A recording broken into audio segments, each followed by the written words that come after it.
संसद में बालेश्वर सांसद प्रताप षडंगी मुंड फाटिबाकु नहीं एबे सबुठी चर्चा। कांग्रेस सांसद तथा विरोधी दल नेता राहुल गांधी ठेली देथिबारु एभली दुर्घटना घटिथिबा कहिसंती खोद प्रताप षडंगी। सेपटे राहुल गांधी एक वीडियो एबे सामना को आसीछि। ए वीडियो रे प्रताप का मुंड फाटिबा परे राहुल तांका पाखकु जाउछंती।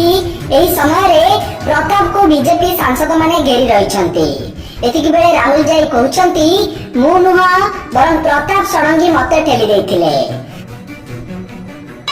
आपको शर्म नहीं आती है क्या राहुल? क्या शर्म नहीं आती है? क्या शर्म नहीं आती है? गुंडागर्दी करते हो, बूढ़े को गिरा के देना है। इतना करना खुशी नहीं, नौकरी करना ये खुशी हो। सेपटे ए नहीं प्रताप षडंगी कहउछंती मु सीढ़ी रे छिड़ा होइतिली। एही समय रे कांग्रेस सांसद तथा विरोधी दल नेता राहुल गांधी प्रथमे जने सांसद को ठेली देथिले। से सांसद जनक मो ऊपर पड़ी जाइतिबारु मु तळे पड़ी जाइतिली।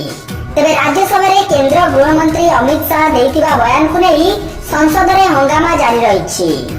कांग्रेस तांको संविधान विरोधी कही इस्तीफा दाबी करथिबा बेले शाहक बयान को कांग्रेस भूल भावे उपस्थापन करुछि बोली बीजेपी कहिछि। एहार प्रतिवाद रे बीजेपी सांसद माने आज संसद भवन बाहर प्रदर्शन करुथिले।